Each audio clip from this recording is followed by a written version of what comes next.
Olá, seja bem-vindo a este curso básico de fotografia digital. No vídeo anterior, vimos como controlar a luminosidade de uma foto por meio da variação do tempo de exposição ou da abertura do diafragma. Neste vídeo, você aprenderá a aplicabilidade das diferentes velocidades do obturador nas suas fotos. Utilize os comentários do YouTube para críticas, dúvidas e sugestões. Características da velocidade. A velocidade com a qual a foto é realizada pode produzir o efeito de congelar objetos em movimento ou mesmo fazer tremer os objetos que estão parados. Em 90% das fotos, o cálculo automático de velocidade é suficiente para um bom resultado, especialmente quando os objetos a serem fotografados estão parados. Entretanto, há ocasiões onde os objetos estão em movimento, e especialmente nesses casos, a escolha da velocidade fará grande diferença. Exemplos de fotos com objetos em movimento: corridas de automóveis, crianças brincando, esportes em geral.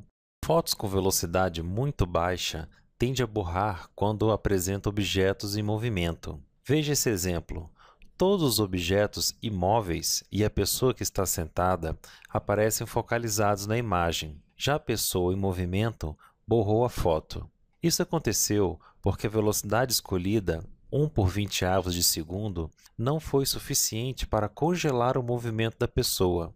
Nesse tempo, foi suficiente para a pessoa movimentar-se de um espaço para o outro, e com isso, o registro dessas partículas de luz pelo sensor da máquina fez com que a foto ficasse borrada. Aumentando a velocidade, os objetos em movimento tendem a ficar estáticos. Quanto mais rápido for o obturador, maior será a chance de congelar os objetos em movimento. Veja nessa foto, dobrando a velocidade de 1/10 de segundo para 1/20 de segundo ainda não foi suficiente para congelar o movimento da pessoa. A partir de certo valor, a velocidade será suficiente para congelar os objetos em movimento, fazendo-os com que pareçam estáticos.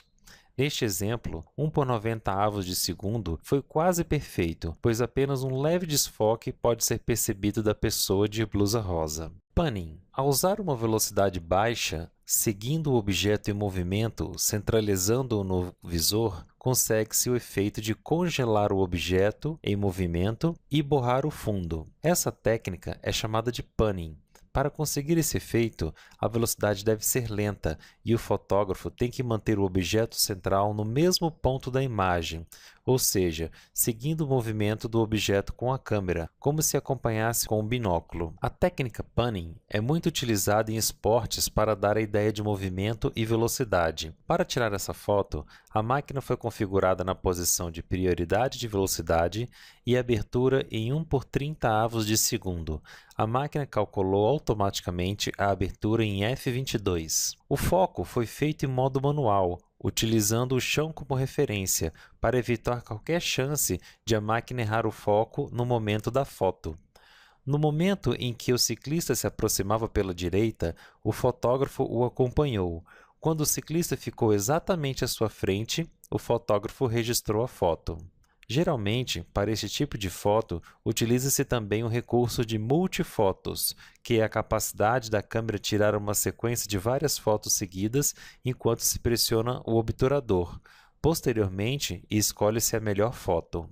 Neste exercício, iremos verificar a influência da velocidade no efeito de panning. Quanto mais lento for o obturador, maior será o efeito de panning. Entretanto, se muito lento, a foto ficará muito tremida. Se a velocidade for muito rápida, chegará um momento em que a foto ficará estática e o efeito de panning não existirá. Precisaremos da ajuda de um amigo ou um familiar para esse exercício. Ainda, para permitir que a máquina faça fotos em velocidades mais altas, como 1 por 60 e 1 por 100, precisaremos colocar a regulagem do ISO no valor mais alto. Explicaremos o ISO em uma aula futura. Exercício. Coloque a sua máquina configurada para o modo de prioridade de velocidade e selecione a abertura 1 por 10. Caso você esteja dentro de casa, configure o ISO de sua máquina para 800, 1600 ou 3200, o valor máximo que ela permitir dentre essas três opções. Peça para um amigo ou familiar caminhar à sua frente de um lado para outro, numa distância de 1 a 2 metros de você. Peça para que a pessoa sempre olhe para você. Comece a focar o rosto dessa pessoa. Aguarde para que a pessoa fique bem de frente para você. Nesse exato momento, registre a foto e veja o resultado final no visor. Veja se você conseguiu obter um bom efeito de panning. Repita os passos 2 a 7, mudando a velocidade da máquina para 1/2 segundo, 1/5 de segundo, 1/20 de segundo, 1 por 60, 1 por 100. Veja se você conseguiu observar alguma diferença entre as fotos registradas. É bem provável que em meio segundo a pessoa tenha ficado muito tremida, e velocidades como 1 por 60 ou 1 por 100 a pessoa tenha ficado estática. Quando se quer congelar uma foto com os objetos em movimento, deve-se usar a velocidade alta. Nesta foto, o atleta estava correndo com a bicicleta. Entretanto, devido à alta velocidade, pareceu com que o ciclista estivesse parado. Em esportes, é muito comum utilizar velocidades bem altas para congelar os movimentos. Nesse caso, deve-se utilizar velocidades entre 1 por 500 e 1 por 8000. Utilizando velocidades baixas, como meio segundo, você consegue obter efeitos como esse.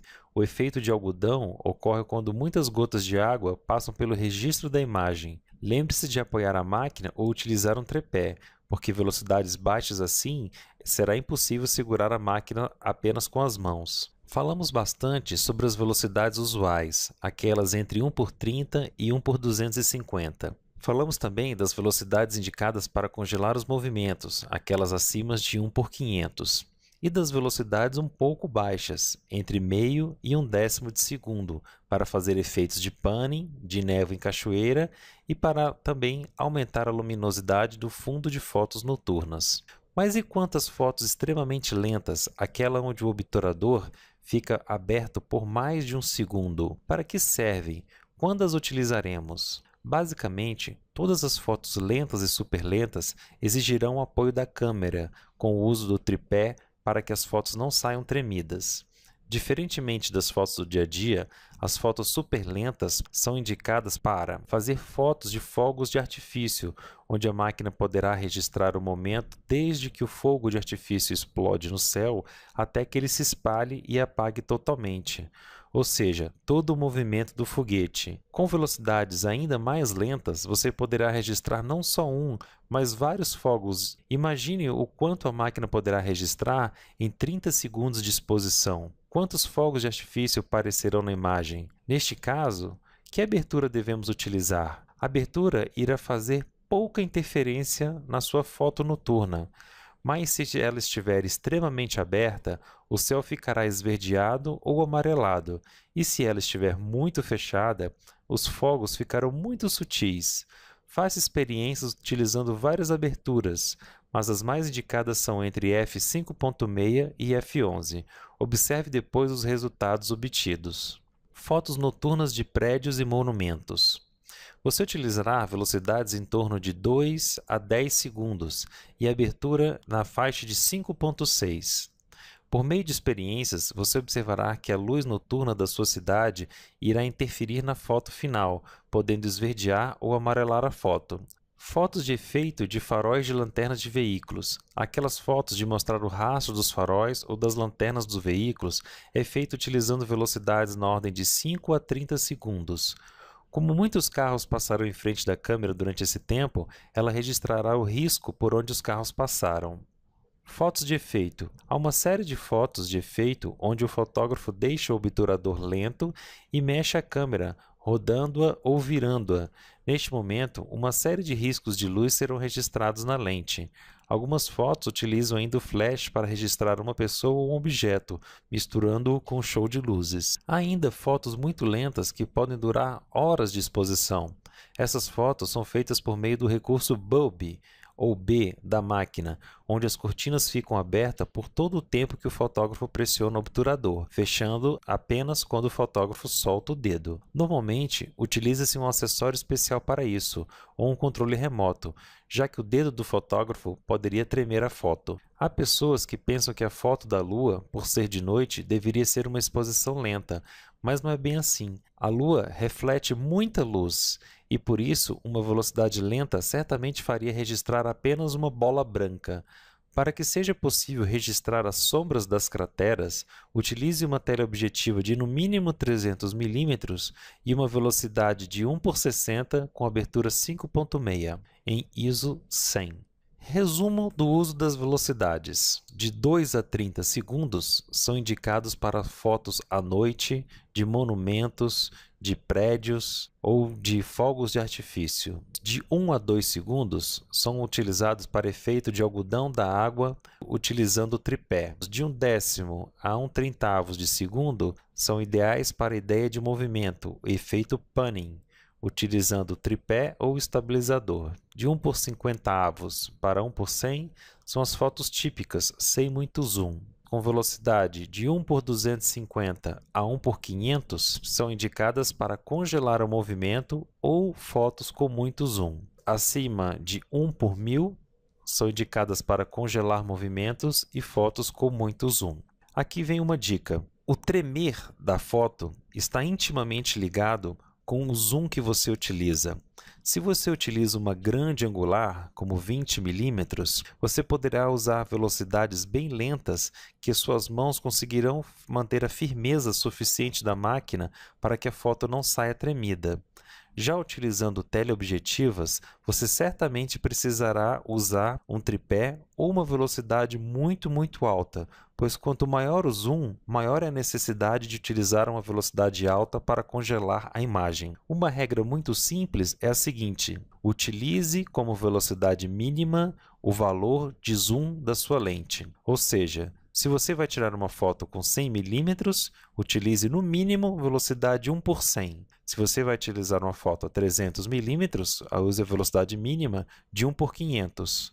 Uma foto a 17 mm, você conseguirá segurar a máquina sem tremer numa velocidade aproximada de 1/20 de segundo. Poste suas dúvidas e sugestões nos comentários do YouTube. Responderei o mais breve possível.